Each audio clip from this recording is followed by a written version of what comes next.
Greetings and welcome to the 14th episode of Oblivion House Mod Hunters, and as always I'm your host Elf Guy, and today we're looking at another 3 house mods from Cyrodiil, and this time around there's a bit of a Gold Coast and Anvil architecture style theme to them. I didn't get any special request themes this last week, so I thought it might be a fun idea to just, sort of do an episode in the Anvil area, but in any event, you can find the download links for all the mods shown down in the video description below, so why don't we just go ahead and get started with our popular house mod of the week, which this week is Lady Stone Villa by Carah. This is a modest-sized villa along the Gold Coast north of Anvil, overlooking the sea, including a new Shorth-style, main house, a walled front yard with gardens, including a lovely fountain, a stone shack to the side with a, sort of similar architectural style to the nearby Fort Crowhaven further up on the cliffs, and there's a lot of, lovely flowers here with vines climbing along the walls of the villa, and, everything is fairly colourful. There's even a second floor balcony for some, better views of the sea, including some minor seating areas where you can sit back and enjoy the sun setting beneath the distant waves, or, what have you. And you can see this villa on the map here, and it's just a short ways north of Anvil with a modestly short commute into the city. And of course it does include a map marker for quick and easy, quick transportation back and forth. And here you can see the interior, and the front entry hall has a staircase leading up to the second level, including a small inn table with an introduction and a readme to your new abode. And right off the main entry hall is a modest-sized commons area, including a kitchen with a cooking fireplace, a lounge area with seats to enjoy the fire with, not to mention a pot of tea just waiting to be served to guests. And there's also a few shelves and containers in here. And it has to be said that this room has a, really pretty cool-looking architectural style to it. That makes it sort of stand out with the, arched ceilings and the like. And upstairs you'll find the master bedroom, which is a bit of a narrow sort of hall, but with a number of cozy furnishings, including a master bed, some containers, a shelf of additional pillows and blankets for those, cold nights. And you'll also find a small lounge on the second floor as well, with a few chairs overlooking the stairwell. And also included up here is a lovely and warmly decorated bathroom where you can, take a soaking bath in the large tub here, and it does look, quite comfortable at that. And a cool little feature of this house mod is that many of the light sources in each room can be turned on and off, either via switch on the wall here, or by, going to some of the lights and turning them off manually, which is a nice way of setting the ambience and mood of each room. And I know it doesn't exactly have a huge practical impact on anything, but it is a really fun feature to include nonetheless. And also included here is a dresser for changing your character's appearance and stats, something that might be potentially useful if you feel like going through the charge-in process again, but not actually having to go through the whole prison sequence. And there's also a ton of cool features throughout the entire house, like the cooking cauldron will give you beef stew whenever you want, so you won't have to worry about going hungry with this mod. And there's also a small basement that essentially operates as a magical lab for you to use, including an alchemical station with display cases and ingredient cupboards, and alchemical ingredient garden. And this is a fairly atmospheric chamber, I must say. I love the sort of lighting down here. And you also find a small smithy station area off to the side here as well. Anyway, you'll find an altar of enchanting and spell making down here as well, using this crystal thing to activate the service when you want. And there's also a standalone alchemical setup for automatically starting the alchemical process, instead of, hauling around cumbersome equipment. And the anvil over in the smithy area can actually be used once a day to repair your weapons and armor. And there's even a brewing station that you can use to make beer. And there's also a small storage room in the back here that includes a number of crates of cooking ingredients such as, oranges, and you can use these to quickly get a lot of common food ingredients that you might need. And overall, Lady Stone Villa is a lovely modest-sized home overlooking the Obsidian Sea with a nice set of, garden, and it has a ton of cool features like lights you can toggle on and off, a dresser for changing your character's appearance, an alchemy lab with ingredient containers, altars of spellmaking and enchanting, an ingredient garden, and a repair station, among, several other nice little features.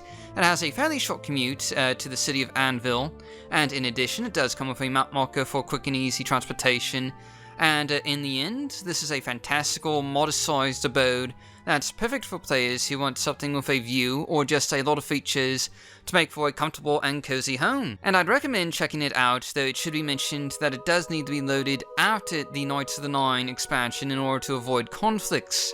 And next up we have our new house mod of the week, which this week is Seaside Manor by ISmellToast. Now this is a house that you're going to need to purchase first before moving in, and you can buy it from this NPC here at the Anvil castle for about 50,000 gold, which is, moderately expensive. The house itself is an upper-class Anvil-style manor sitting along Anvil's harbour with its own little private docks, and it's a fairly normal-looking home otherwise, including a small bit of landscaping with an enclosed backyard, and several containers along the side of the house. The main concern here, I think, might be with, conflicts, but I know it's, compatible with at least the Anvil Bay expansion mod, though I don't know about everything else. Regardless, it does come with a wide array of Oblivion crafting features, with numerous services in the backyard that you can use, such as a smelter for making ingots, an anvil for making armor, a forge for crafting weapons, and there's also a tanning rack and other various Oblivion crafting related items out here. Now, despite the close proximity to Anvil, this home does actually come with its own map marker, which you can see on the map here, and obviously since this house is practically within city limits, it has a very short commute into the city itself. And inside on the first floor, you'll find a fairly well-decorated abode with a set of open-spaced rooms, including a small lounge area with a fireplace and a few bookshelves. And there's also a number of display cases in here, though many of them already have some loot in them, which may seem a bit overpowered until you consider the, 50,000 gold price tag. And there's also a small dining room with a large dining table and a small kitchen off to the side with, some labeled containers.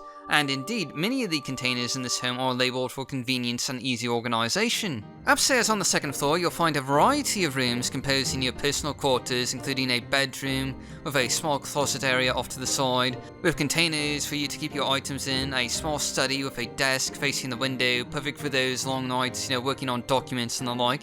There's also a small display and storage area, and last of all, there's a magical lab with a small ingredient garden and altars of enchanting and spellmaking, along with, some additional storage and alchemical related items.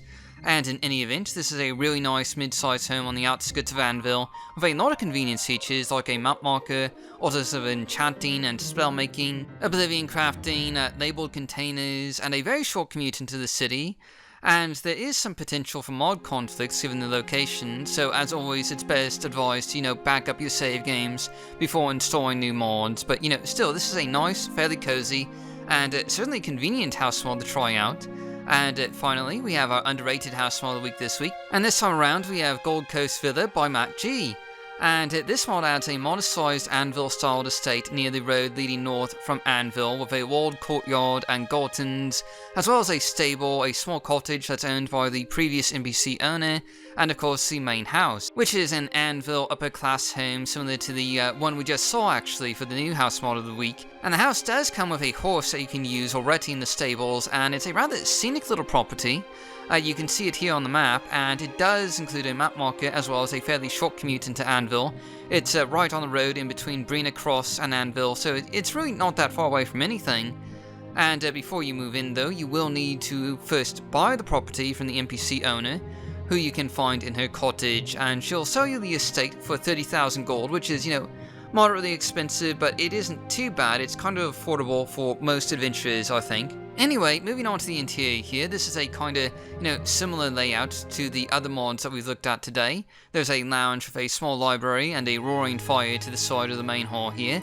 And there's a larger lounge over on the other side with some, nice comfy blue chairs and a couch, and the dining room is right in the center of pretty much everything in here, with a few chairs for guests, and off to the side there's a small ingredient garden for harvesting alchemical ingredients, and there's also a small kitchen that's sort of divided off from the rest of the room here, including a Dwemer stove for cooking and a door out to the backyard. Up on the second floor, there's a fair number of additional rooms, including a storage hall off to the side with a bit of clutter and detailing, and across the hall, there's a nice little bathroom with a tub, mostly just for cosmetic purposes, I believe.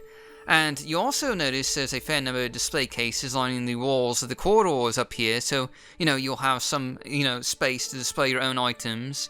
And there's also a guest bedroom for companions up here, including 2 beds that can be used by any companions that you might have. And you also find a study and a library up here as well, with a number of bookshelves and books for you to peruse, just at your leisure. And last of all, you'll also naturally find a master bedroom that's decently sizable and contains a modest amount of furniture. And overall, this is a great middle-of-the-road Gold Coast estate that's literally right in between Brina Cross and Anvil with a decent commute. It does have some convenience features like a map marker, companion beds, an ingredient garden, and decent storage.